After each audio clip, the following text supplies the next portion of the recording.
speaking about optics, the optics of the new mayor of New York is pretty scary, and I have like one burning question with this. So, I keep seeing a lot of people say like we're about to have a communist being the mayor of New York, but I think that's burying the lead. Like I'm much more concerned about a Muslim mayor of New York rather than a communist mayor of New York. I mean, neither of them are great, but I think the former is scarier. So, around the horn, guys, like, what terrifies you more, having a Muslim in political power or having a communist in political power? I mean, I don't think he's either one. From what I have seen of Zohran Mamdani, geez, we're gonna trip over that a lot. Yeah. He identifies as a socialist. Uh-huh. He identifies as a Muslim. Yeah. But I don't think he's authentically either one of those, because it's not like Muslims are totally down with the trans agenda. Mamdani is. It's not like Muslims are unabashedly communist. He is. I think this guy is a political operator who will embody whatever the furthest left thing is.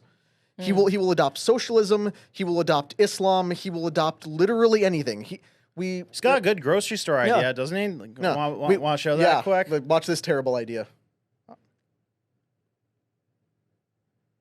Cost of living, Are out of control. The cost of eggs and milk has skyrocketed.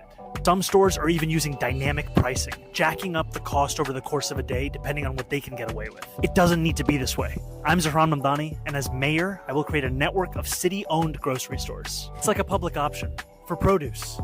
We will redirect city funds from corporate supermarkets to city-owned grocery stores, whose mission is lower prices, not price gouging. These stores will operate without a profit motive or having to pay property taxes or rent, and will pass on those savings to you.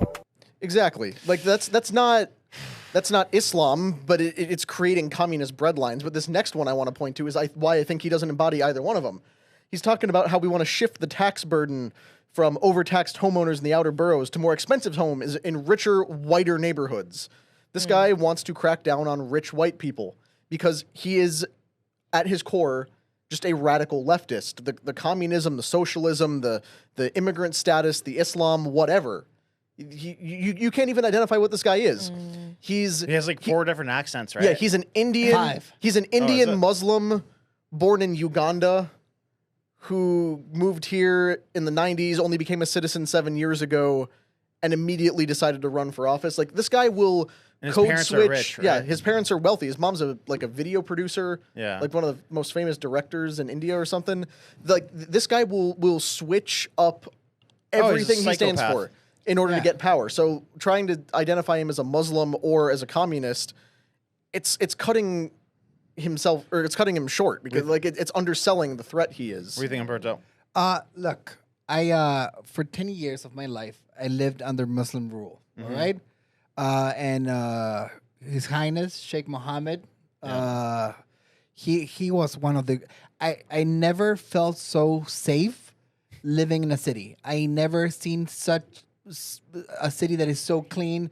I never like the rules were the rules. They never felt more fair because like Dubai specifically, right? Is what you're talking about. This just occurred to me though. So you know how we always super respectful to the Christian faith. But you know how people always make that stupid comparison where like, oh, like if Norway or Sweden can do socialism, why can't we do it here? And we always say it's because they're resource rich and they have low population. So like it's like an easy mode for them with doing that type of stuff. So I almost feel like oil rich countries in the Middle East, like they have a easier setup to have like things very much in order and nice and neat like that. But if you're not an oil rich country and you're Muslim, then it might not be as appealing of a situation. Well, I can tell you part of the other reason why that works: cultural and ethnic homogeneity. The Scandinavian countries are very ethnically and culturally homogenous, in addition to being resource rich and small population. The Middle East, if you look at like a place like Dubai, they take very, very good care of their culture and their heritage. Yeah, they are like this is our dominant culture, this is our dominant religion. They allow in outsiders, but it's and you know where you stand all small. the time. Yeah. All right, so but I mean, New York doesn't have that. No. New York, we just reported on Amy's show last week, and I think we talked about it here as well. It's like 40% people born outside the United States. Mm-hmm. Yeah. That is a city that has no cultural identity anymore. Yeah. Well, but going back to my point, because I just got started with that. Yeah. So, can a Muslim run a city well? Yes, they can. All right. maybe not everywhere. And the same thing with socialism that doesn't translate to America. The same thing with ruling a city with the Dubai style wouldn't translate to anywhere else. All right. So this guy is he's one of the most progressive politicians in America right now. He will side with every cause that the left has. I just saw a few interviews. He was getting interviewed by a trans guy. Like if being a Muslim was a problem, he will try to behead the trans guy that was interviewing him. Right. So he is filled with contradictions. All of them attempt against the American way of life. All right. Yeah. So it's a combination of transgenderism, like immigration. He's terrible immigration. He hates white people. Yeah. I don't know if he hates them, but he has publicly, like you showed the article, he has publicly made statements. This is very similar. He's the type of guy. I don't know if you guys saw what happened in Glastonbury last weekend. He's the type of guy that epitomizes what happened in Glastonbury. It's a bunch of like middle class white guys that paid $400 to go shout for Palestine at a stupid concert. That's the type of guy that he is. You know, I don't think he's a true believer on anything. I think if you do any math on any of his economical proposals, he gets destroyed. Yeah. And hopefully, New Yorkers get wiser. But at the same time, this is a very unpopular opinion. Maybe New York needs this guy. Why? So that they can learn from their mistakes after they 'cause crash and burn and yeah, realize, like, oh, okay, we actually put this idea into practice. And after everyone telling us that socialism doesn't work and socialism is bad, we finally realize through self-evident reality. Do you know what a Pyrrhic victory is? Empirical? No, Pyrrhic. Enlighten us. Well, basically, it feels like you're like if this guy doesn't get into power and we have Cuomo, it will feel that we won, but we lost again. All right. Do we have that Israel clip where they We do. It's the last clip in this segment. But what I'm saying, like Cuomo is keeping because New York right now is really bad. Yeah. Cuomo is keeping the water warm and keeping things bad. Once they see like how bad things can get, it will flip. This is the thing that happened to Australia and how it became a socialist country, right? They entered little by little. Like, have you heard about boiling the frog? Yeah. You put them in cold water. Oh, So yeah. Australia, they started chipping away freedom. They started chipping away, basic human rights. They started introducing away immigration, guns. like year by year, little by little. And then you have the Cuomos of the world. You have the Eric Adams of the world.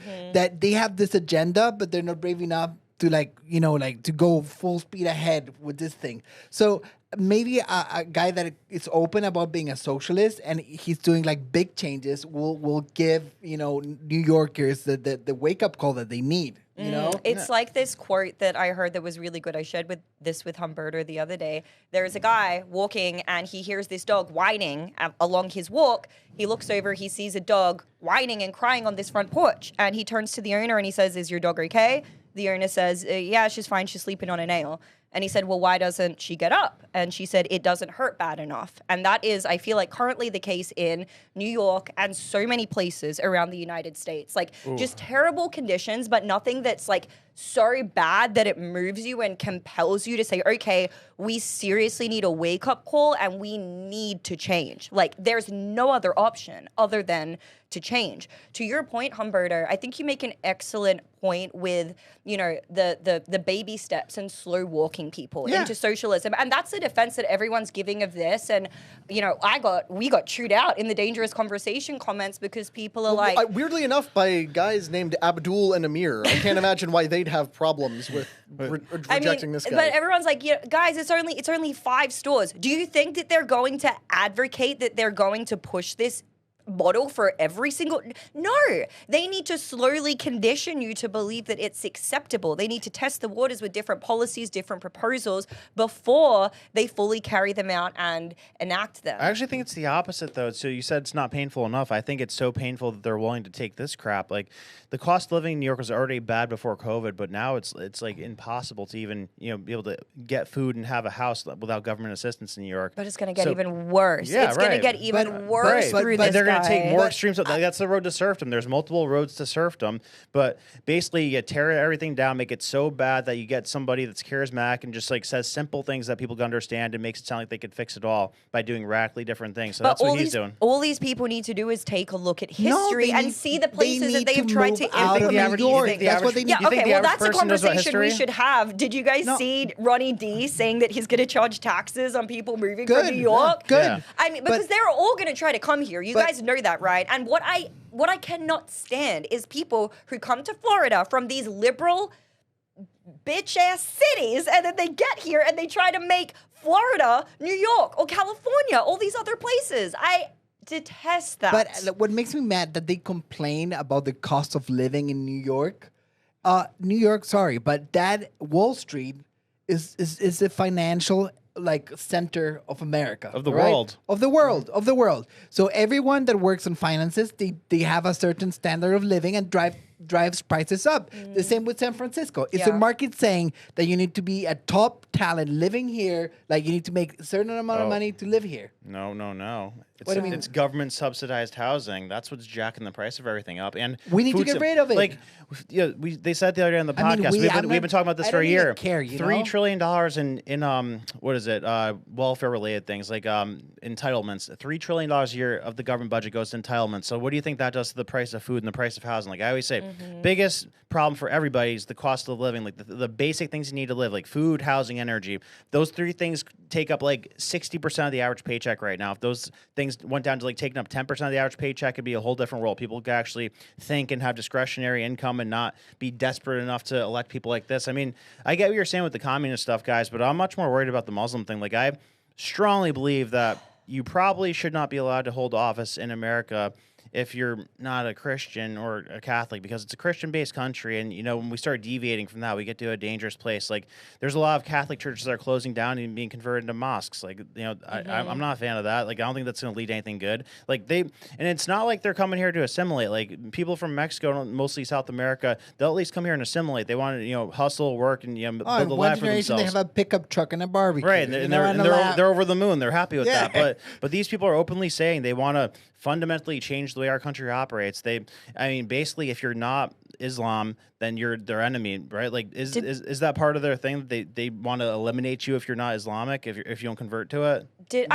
Okay, so let's clarify. Obviously, there are Muslim people out there who aren't on the more extreme side. Now, would I even want the non-extreme, just everyday regular Muslims leading this country? No, because this is a Christian nation. It was founded on Christian values. However, I think it is important to differentiate between the extremist Muslims who believe it's okay to marry 9-year-olds, right? Isn't that their founding doctrine, though? Yeah, Mohammed married. No, he didn't marry a 9-year-old. He married a 6-year-old and then said he didn't consummate it until she was 9. Right. So, real upstanding guy who founded this faith. All right. I'm just But saying, I meant Muslims no, people hold on. who And what do don't they- hold these I- extremist One at a time. views, Yeah, is sorry. what I'm saying. But if you study history, you will see this is how Muslims take over every place they have ever been. The First Crusades were a defensive war after 1,000+ years of Islamic conquest, where they took over a third, maybe 2/3 of Europe. Yeah. The entire Iberian Peninsula was an Islamic caliphate until they drove the Moors back out into North Africa. And that was the Reconquista of Spain that kickstarted the Spanish Golden Age by the time they got done with it. And look at Europe now. Yeah, this is how it always happens. They are no longer able to conquer by the sword, so they conquer by little bits and pieces. First it was immigration, then it's takeover of governments. Islam spreads like a civilizational cancer It that does. destroys everything it touches. You I went to think we Minnesota already last see. week. Did you guys already see the bells go off, or was that in New York? So you know how they do the call to prayer in Muslim cities, where you hear the bells and then they literally just start praying in the middle of the street. Yeah. This has started to take Which place they're in not obligated to American do, by the way. cities now. There are rules in Islam about, you have your obligation to pray, but there are 5 times a day. There's exceptions for if you are, traveling or in a place where you can't. There are ways around that. So when you see the Muslim guys on planes where they lay out their prayer mat in the middle of the plane and start praying, they are not obligated to do that religiously. It is done as an act of dominance. Yeah. Now, we just had Tommy Robinson on the PBD podcast a few weeks ago. Great episode. You guys watching at home should go check Very that good out. episode. But while they were in the editor's bay cutting together all the clips for that and, finding footage of the Islamic takeover of specifically the UK, but Europe more broadly. And Canada. A lot of the guys in the editors are like, what are we looking at? It's just people engaging in their religion, right? Like these aren't acts of terrorism. It's just large groups of people praying in a park or something. But that's the point. That is how this works. You slowly saturate the target population with Muslims from foreign countries. They reproduce at like 3 times the rate of the native population. And next thing you know, you have enough saturation to start taking over public spaces to pray. And Congress. You buy up vacant buildings and turn them into mosques. You start slowly converting it into the Islamic world. And what's funny, they're now getting Muslims in the UK saying, yeah, it just feels like we kind of lost something. This doesn't feel like the UK anymore. I came here to get away from the Middle East, and now it feels like the Middle East. Yeah, go figure. Real quick, Umberto, you went to Little Somalia last week. What was that like? Yeah, I mean, when I bought my ticket, I thought I was going to the Midwest, but I ended up in the Middle East, Brandon. Yeah. It was absolutely unbelievable. So, I mean, that's a sample size of what's to come for other... You were in what? Minnesota? Minnesota. They call it Little Somalia now. Brandon, let me tell you something, all right? Tell me. There's a concept on the left, all right, and there's deep ties between some sectors of Islam and the left, and it's called repressive tolerance. Have you heard about this? Yeah, it rings a bell. Herbert Marcuse? Yeah, Yeah. He wrote about this, that everything to the left, no matter how far, like having guys praying in the middle of the street. As far left, we will tolerate everything to the left. But to the right, you don't give them an inch. Nothing. Absolutely nothing. You know, if guys go like, hey, like Asian and white students, they go like, hey, guys, you know what? We really don't appreciate, not being admitted to school at the same rate as you guys. You are a racist. Yeah. Like, what are you doing? Like, and, they will get up in arms. Right. Yeah. But to the other side, like, we will accept anyone with a pulse as long as they're the right type of people with LGBT and disabled and this and that. That's so true. And there's more high achievers, so it's easier to get like the masses behind you when you're advocating for mediocrity. And tolerance is going to be the downfall of the West. Yeah, Because it's being Christians, stop being freaking tolerant. Well, tolerance, and you can fact check me. Tolerance is not a Christian value. All right, Right now it is. It's not. It's not a What do you Christian mean? Christianity has been subverted and taught that tolerance is a virtue and that you need to be accepting and loving, that Christ didn't actually teach any specific message or behavioral standards. It was just be generally nice to each other in the name of love. That's and actually not what it was. Tolerance for sin is evil. Right. So when you tolerate evil things, you are complicit in them. And there should be zero tolerance for that You kind of shall thing. not tolerate evil, you shall destroy it. Exactly. And Brendan, that's why we go back and forth about this stuff all the time. I'm shocked to hear you agreeing with me on this point of like that Muslims specifically should not be members of our government. But look at Congress. I've even been pondering the question of should they be admitted citizenship because then they're able to vote. So I mean, as a blanket statement, foreign-born people should not be allowed to hold government office. 100%. Government office or high office, right? No form of office. So From mayor because technically, I was doing research on this last night. Let me know if I'm mistaken. But usually, being a mayor doesn't count as high office, but it does in places like New York and California, just because of the sheer population level and the amount of people. Yeah, I mean, I consider it high office because in their city. is you have the biggest impact on the lives of the people that live in your area if you're the mayor, even if you're the mayor of a small town. That's what we're saying. Proportionally, they have the most power. Like in day-to-day things, they have more power than the president. Yeah, like our mayor will They affect have us more than more the president. power than the governors. They definitely have more power than Senate, and definitely have more powers than Congress. They have access to a budget.